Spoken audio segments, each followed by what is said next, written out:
How to open TD High Interest Saving Account. It's pretty easy and a quick process, so let's jump into the video. First of all, move into any of the web browser, or you can head over to Safari if you're on your iOS device.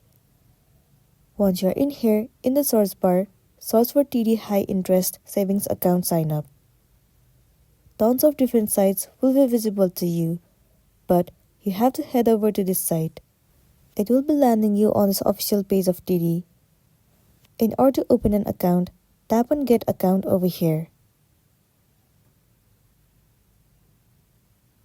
You will be landing on this page. In order to create an account, first of all select the title of your account, and then enter the legal first name, your middle name, legal last name, your date of birth, and also your social insurance number. Once you have entered all the information, tap on Continue. After that, you have to follow the on-screen process, and then your account will be created successfully, and then you'll be good to go.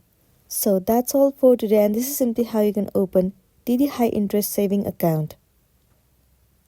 Make sure to smash the like button and consider subscribing if you found this video helpful. We'll see you in the next one.